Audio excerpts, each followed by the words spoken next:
Summer வந்தாச்சு. What's your plan for this holiday? எங்க கிட்ட விட்டுருங்க, நாங்க பாத்துக்கிறோம். VGT Holidays. GT Holidays, South India's #1 travel brand. அடகில் இருக்கும் தங்க நகைகளை மீட்டு 10 நிமிடங்களில் பிரைம் கோல்ட் ஹப் மூலம் அதிக விலைக்கு விற்க 7997990028 தொடர்பு கொள்ளவும். ஆதா நியூஸ் நேயர்களுக்கு வணக்கம். நான் கவிபாரதி.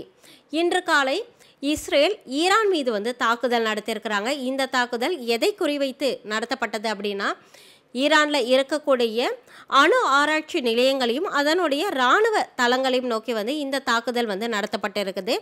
இந்த தாக்குதல் ஏன் நடத்தப்பட்டிருக்கு, இதற்கு பின்னணி என்ன, இஸ்ரேலுக்கும் ஈரானுக்கும் போர் நடந்தால் அது 3ஆம் உலகப் போருக்கு வித்திடுமா, இந்த போர்னால் இந்தியாவிற்கு ஏற்படக்கூடிய பாதிப்புகள்லாம் என்ன என்பதை பற்றி இந்த காணொலியில் விரிவாக பார்க்கலாம். இந்த தாக்குதலை பற்றி நம்ம புரிஞ்சுக்கணும் அப்படின்னா, ஈரானை பற்றியும் ஈரானுடைய முந்தைய காலகட்டத்தை பற்றியும் தெரிஞ்சுக்க வேண்டியது அவசியமான ஒன்றாக இருக்குது. ஈரான் என்பது மலைகள் நிறைந்த எண்ணெய் வளம் அதிகமாக இருக்கக்கூடிய ஒரு நாடு. இந்த நாட்டினுடைய ஆட்சி எப்படி நடக்கும் அப்படின்னா, இஸ்லாமிய கொள்கைகளை பின்பற்றி தான் இங்கே ஆட்சி நடக்கும். அது மட்டும் இல்லாமல் இந்த இஸ்லாமிய கொள்கைகளுக்குன்னு ஒரு தலைவர் இருப்பாங்க. இந்த தலைவர் பெரும்பாலும் மத போதகராக இருப்பாங்க. இவங்களை ஈரானில் சுப்ரீம் லீடர் அப்படின்னு சொல்லுவாங்க. இவங்களுக்கு ஈரானில் ரொம்பவே அதிக பவர் இருக்குது. அது மட்டும் இல்லாமல் ஈரானில் தேர்தலும் நடத்தப்படும். அதன் மூலமாகவும் தலைவர் தேர்ந்தெடுக்கப்படுவார். இது ஒரு ஹைப்ரிட் மாடல் ஆட்சி நடக்கக்கூடிய ஒரு நாடு அப்படின்னே சொல்லலாம். எதனால் அப்படின்னா, இங்கே இந்த ஆட்டோகிராட்டிக்கும் டெமோக்ராட்டிக் ரெண்டும் சேர்ந்த ஒரு ஆட்சியாக இருக்கும். சுப்ரீம் லீடரும் இருப்பாங்க, அதே சமயம் பிரைம் மினிஸ்டரும் இருப்பாங்க. இவர்கள் 2 பேரும் சேர்ந்து தான் ஆட்சி நடத்துவாங்க. ஆனால் இந்த சுப்ரீம் லீடருக்கு தான் அதிக அளவில் அதிகாரம் இருக்குது. 1979 ஈரானில் ஒரு ரெவல்யூஷன் நடக்குது. இதன் பிறகு தான் ஈரான் அணு ஆராய்ச்சியில் அதிக ஆர்வம் காட்ட ஆரம்பிக்கிறாங்க. இதன் பிறகு தான் ஈரான் இஸ்ரேலுக்கு எதிரான ஒரு போக்கையும் கடைபிடிக்க ஆரம்பிக்கிறாங்க. அணு ஆராய்ச்சியில் அதிகமாக ஆர்வம் கொண்ட ஈரான் 2000 காலகட்டத்தில் 2000லேருந்து 2002 இந்த காலகட்டத்தில் தங்களுடைய அணு ஆராய்ச்சிங்கிறத கொஞ்சம் கொஞ்சமாக அதிகரிச்சுக்கிட்டே இருக்கிறாங்க. இந்த அணு ஆராய்ச்சிக்கு சீனா, பாகிஸ்தான், ரஷ்யா போன்ற நாடுகள்லாம் மறைமுகமாக உதவி பண்ணுறாங்க.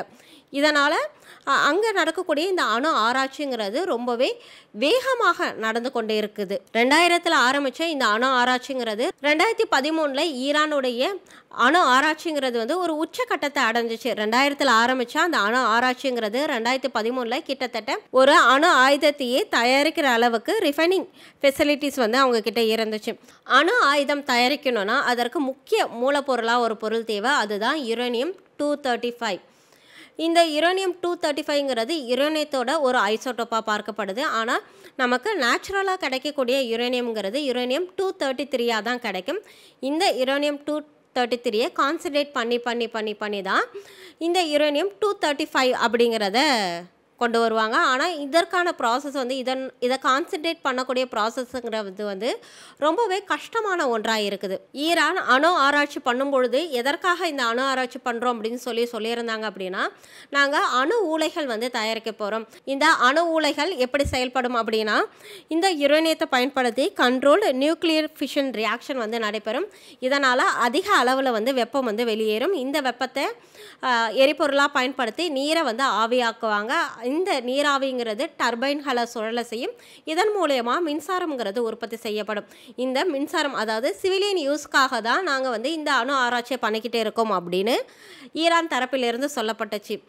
ஆனால் இந்த அணு உலை இயங்குறதற்கு யுரேனியம் 235 கான்சன்ட்ரேஷன் 3லேருந்து 4% இருந்தாலே போதுமானது.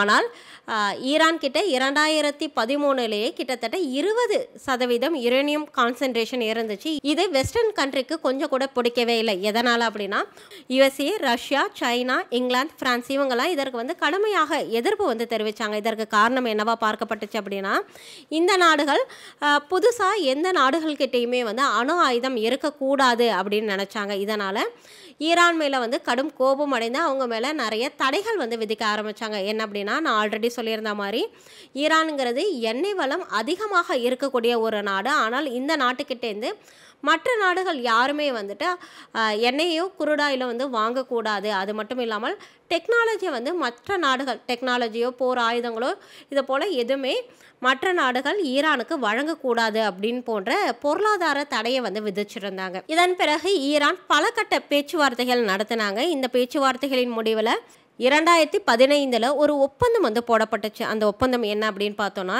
JCPOA Joint Comprehensive Plan of Action. இந்த ஒப்பந்தத்தில் 5+1 நாடு 6 நாடுகள் வந்து பங்கேற்றாங்க. என்னென்ன நாடுகள் அப்படின்னா அமெரிக்கா, பிரான்ஸ், சீனா, ரஷ்யா, இங்கிலாந்து மற்றும் ஜெர்மனி. இந்த ஒப்பந்தத்தில் என்ன கூறப்பட்டிருந்துச்சு அப்படின்னா, நான் ஆல்ரெடி சொன்ன மாதிரி இந்த அணு உலைகளுக்கு 3-4% அளவிற்கு யுரேனியத்தோட கான்சன்ட்ரேஷன் இருந்தாவே போதும் அப்படின்னு சொல்லியிருந்தாங்க. ஆனால் ஈரான் கிட்டே 20% இருந்தது தான் மற்ற நாடுகளுக்கு பிரச்சனையாக இருந்துச்சு.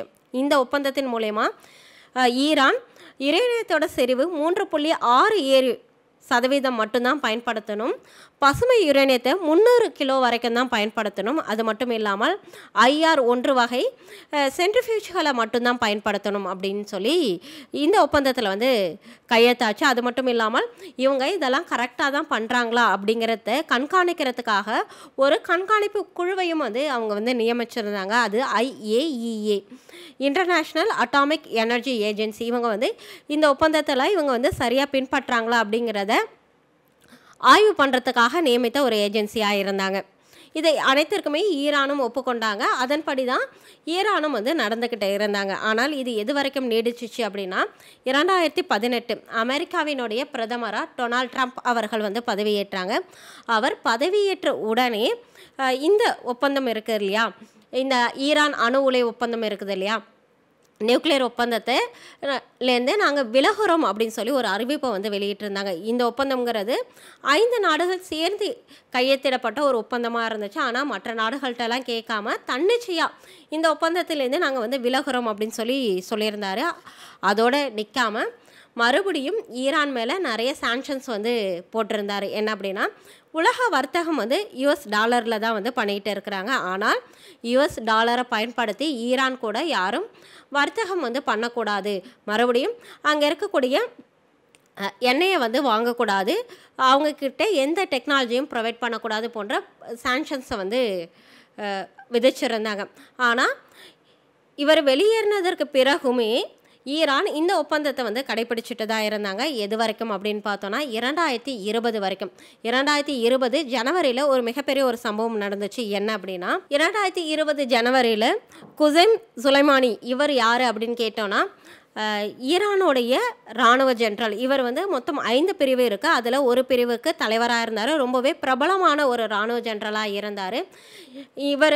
இந்த சுலைமானி ஈரானுடைய பிரதமரை பார்க்க வந்து போகும்பொழுது அமெரிக்கா ட்ரோன் வச்சு இவரை வந்து கொலை பண்ணிட்டாங்க. இதனால் கடும் கோபத்துக்கு போயிருந்தாங்க ஈரான். இந்த கோபத்தின் விளைவாக என்னென்னா, இந்த ஒப்பந்தத்திலேருந்து, அந்த அணு உலை ஒப்பந்தத்திலேருந்து நாங்கள் வந்து வெளியேறோம், இனிமேல் இதை வந்து நாங்கள் வந்து ஃபாலோ பண்ண மாட்டோம், மறுபடியும் இந்த யுரேனியம் 235 கான்சன்ட்ரேஷனை வந்து நாங்கள் வந்து அதிகரிக்க போகிறோம் அப்படின்னு சொல்லி அந்த ஒப்பந்தத்திலேருந்து இவங்க வந்து வெளியேறிட்டாங்க. இவங்க சொன்னது மட்டும் இல்லாமல் 2020 4.5% அளவுக்கு யுரேனியத்தோட கான்சன்ட்ரேஷனை வந்து அதிகரித்தாங்க. அதன் பிறகு இந்த யுரேனியத்தோட கான்சன்ட்ரேஷன் 20% வந்து அதிகரித்தாங்க.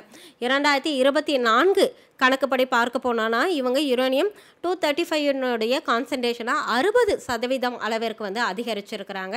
இது வந்து எப்படி ஒரு அணு ஆயுதம் தயாரிக்கணும் அப்படின்னா யுரேனியத்தோடைய கான்சன்ட்ரேஷன் 90% இருக்க வேண்டும். ஒரு நல்ல அணு ஆயுதம், அதாவது இப்போ வெஸ்டர்ன் கண்ட்ரீஸ் கிட்டலாம் இருக்கக்கூடிய அணு ஆயுதம்ங்கிறது 90% யுரேனியம் கான்சன்ட்ரேஷன் உள்ள ஒரு அணு ஆயுதமாக தான் இருக்குது.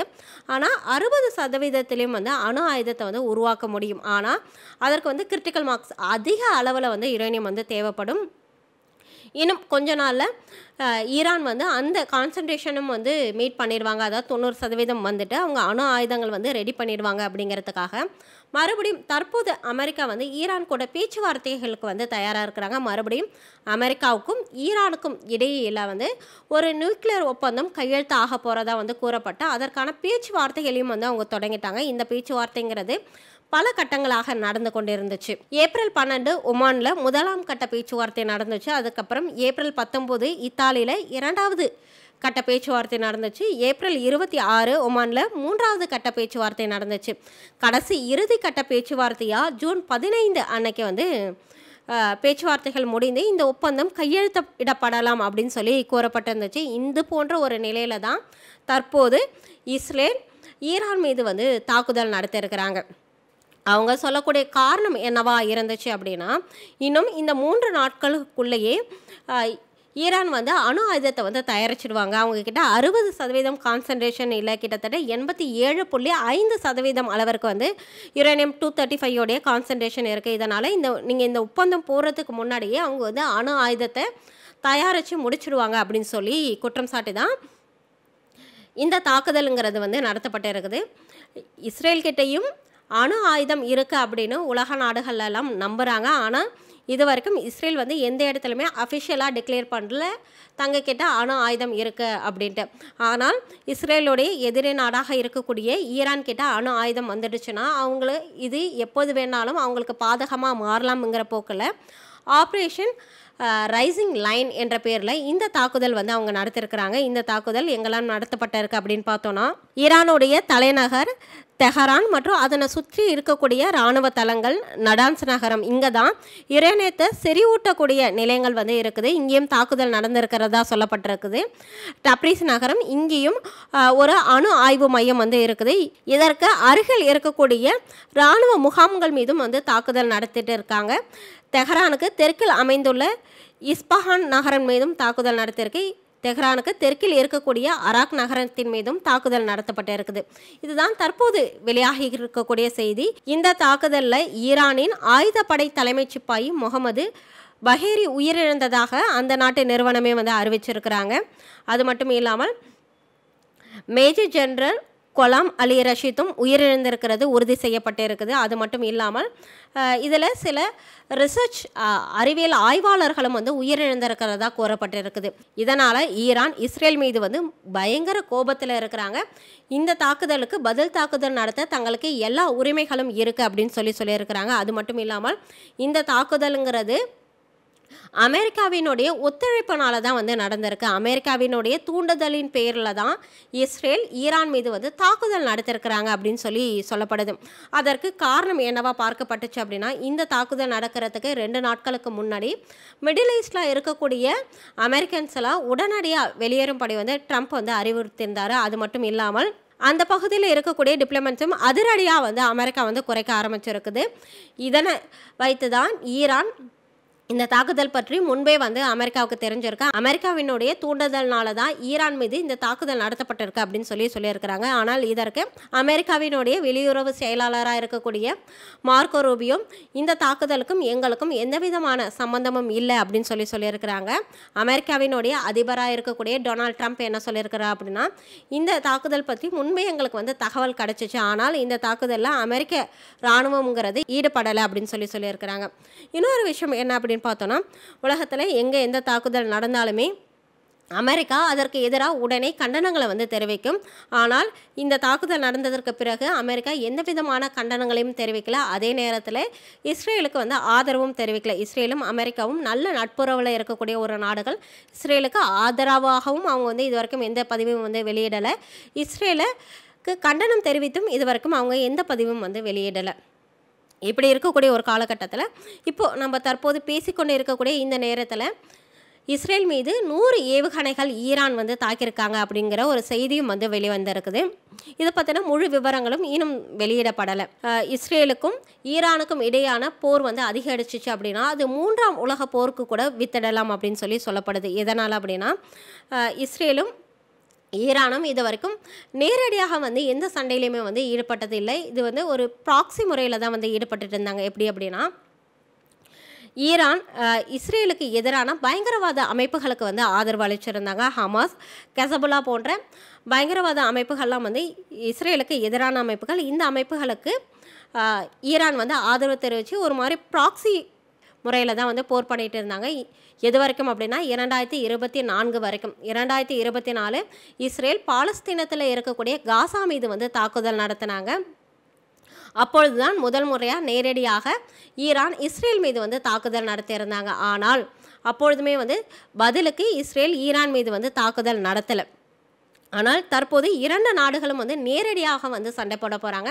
இந்த சண்டையை வந்து ஒரு சாதாரண ஒரு சண்டையை வந்து நம்மளால் கடந்து போயிட முடியாது. எதனால் அப்படின்னா ஈரானை வந்து ஒரு குறைத்து வந்து நம்மளால் மதிப்பிட முடியாது. அந்த நாடு மேலே நிறைய சாங்ஷன்ஸ் இருந்தாலும், நியூ டெக்னாலஜி எதுவும் இல்லைனாலும், அவங்க யூஸ் பண்ணக்கூடிய போர் ஆயுதங்கள் எல்லாம் விமானங்கள் எல்லாம் பழைய ஆயுதங்களாக இருக்குது. ஏன்னா அவங்க மேலே போட்டிருந்த சாங்ஷன்ஸ்னால ரஷ்யா மற்றும் அமெரிக்காவினுடைய பழைய போர் விமானங்கள் தான் வந்து அவங்க யூஸ் பண்ணிட்டு இருக்காங்க. இருந்தாலுமே ஈரான் வந்து ரொம்பவே வலுவாக இருக்கக்கூடிய ஒரு நாடு. நான் ஆல்ரெடி சொன்ன மாதிரி ஈரான் வந்து மலைகளால் சூழப்பட்ட ஒரு நாடு. இங்கே போர் செய்கிறதுங்கிறது இஸ்ரேலுக்கு ரொம்பவே கடினமான ஒரு விஷயமாக இருக்கும். அது மட்டும் இல்லாமல் அவங்களுடைய மிலிட்ரி ஃபோர்ஸ், ஈரான்கிறது மிகப்பெரிய ஒரு நாடு. இவங்க கிட்டத்தட்ட 6 லட்சம் சிப்பாய்கள் வந்து இருக்கிறாங்க. அது மட்டும் இல்லாமல் அவங்க கிட்ட 3 லட்சம் இராணுவ வீரர்கள் வந்து ரிசர்வ்ல இருக்கிறாங்க. இது மட்டும் இல்லாமல் ட்ரோன்கள், ரொம்ப அதிநவீன ட்ரோன்கள் வந்து ஈரான் வச்சிருக்கிறாங்க. ஈரான் கிட்ட இருக்கக்கூடிய ஷஹேட் 129 என்ற ட்ரோன் தான் உலகத்தில் இருக்கக்கூடிய one of the best drone அப்படின்னு சொல்லப்படுது. இன்னொரு பக்கம் பார்த்தோன்னா இஸ்ரேலும் அதிநவீன போர் டெக்னாலஜியோட இருக்கிறாங்க. இந்தியாவிற்கும் நிறைய போர் டெக்னாலஜி வந்து அவங்க வந்து கொடுத்துருக்குறாங்க. இதனால் இந்த 2 நாடுகளுக்கும் இடையான போருங்கிறது மிகப்பெரிய அளவில் வந்து வெடிக்க வாய்ப்புகள் இருக்குது. இது 3ஆம் உலக போருக்கும் வழிவகுக்கவும் வாய்ப்பு இருக்குது. இப்போது இந்த நாடுகள்லாம் பற்றி பார்த்தாச்சு. இதனால் இந்தியாவிற்கு என்ன பாதிப்புகள் அப்படின்னு பார்த்தோன்னா, இந்தியா தற்போது வரைக்கும் இஸ்ரேல் கூடயும் சரி, ஈரான் கூடயும் சரி ஒரு நல்ல நட்புறவில் தான் இருக்கிறாங்க. இஸ்ரேல் நமக்கு பல சந்தர்ப்பங்களில் அவங்களுடைய ஆதரவை கொடுத்துருந்தாங்க. தற்போது நடந்த இந்தியா பாகிஸ்தான் மோதலின் பொழுதும் இந்தியாவிற்கு ஆதரவாக தான் இஸ்ரேல் வந்து இருந்தாங்க. இந்தியாவும் நீண்ட காலமாகவே இஸ்ரேலுக்கு ஆதரவான ஒரு போக்கை தான் கடைபிடிச்சிட்டு வந்துட்டு இருந்தாங்க. நிறைய போர் கருவிகள் எல்லாம் வந்து இஸ்ரேல் இந்தியாவிற்காக வந்து வழங்கியிருக்கிறாங்க. இன்னொரு பக்கம் பார்த்தோன்னா ஈரானும் இந்தியாவிற்கு ஒரு நட்புறவில் இருக்கக்கூடிய ஒரு நாடாக தான் இருக்குது. அது மட்டும் இல்லாமல் இந்த அமெரிக்கா விதித்த சாங்ஷனுக்கு முன்பெல்லாம் ஈரான் கிட்டே இருந்து தான் இந்தியா எண்ணெயை வந்து குருடாயில் இறக்குமதி பண்ணிட்டு இருந்துச்சு. எதனால் அப்படின்னா இந்தியாவிற்கு ரொம்பவே அருகாமையில் இருக்கக்கூடிய எண்ணெய் வளம் மிகுந்த ஒரு நாடாக வந்து இந்த ஈரான் பார்க்கப்படுது. இந்தியா கிட்டத்தட்ட தன்னுடைய தேவையில் 90% எண்ணெயை வந்து இறக்குமதி தான் பண்ணிட்டு இருக்கிறாங்க. மறுபடியும் இந்த நியூக்ளியர் ஒப்பந்தம் வந்து அமெரிக்கா கூட கையெழுத்தாகி இந்த சாங்ஷன்ஸ் எல்லாம் நீக்கிக்கிட்டாங்க அப்படின்னா நமக்கு தேவையான அதிகப்படியான எண்ணெயை நம்ம ஈரான் கிட்டே இருந்தே இறக்குமதி பண்ணிக்கலாம். இதனால் பெட்ரோல் விலையும் வந்து குறையக்கூடிய வாய்ப்பு வந்து ரொம்பவே அதிகமாக இருக்குது. அது மட்டும் இல்லாமல் இந்தியா ஈரானுக்காக சபஹர் போர்ட் அப்படிங்கிற ஒரு போர்ட்டையும் வந்து கட்டி கொடுத்துட்டு இருந்தாங்க. இந்த போர்ட் மூலயமா இந்தியா பாகிஸ்தானை தவிர்த்து ஏஷியன் கண்ட்ரிகளுக்கெல்லாம் வர்த்தகம் செய்யக்கூடிய ஒரு நிலை இருக்குது. இது போன்ற ஒரு சூழ்நிலையில் இந்தியா எப்பொழுதுமே வந்து போரை வந்து விரும்ப மாட்டாங்க. அது மட்டும் இல்லாமல் இந்த போர் நடக்கக்கூடாது அப்படிங்கிற ஒரு போக்கை தான் முன்னெடுப்பாங்க. இன்னொரு பக்கம் பார்த்தோன்னா இஸ்ரேலுக்கு ரொம்பவே நட்பாக இருக்கக்கூடிய ஒரு நாடு அமெரிக்கா. இந்த போரில் இஸ்ரேலுக்கு ஆதரவாக அவங்க களமிறங்கி ஈரானுக்கு எதிராக போர் செய்வாங்களா, இல்லை இந்த நாட்டில் வந்து அவங்க தலையிட்டு இந்த போரை வந்து ஒரு முடிவுக்கு கொண்டு வருவாங்களா, இந்த போர் 3ஆம் உலக போராக மாறுமா என்பதெல்லாம் பொறுத்திருந்து தான் பார்க்கணும்.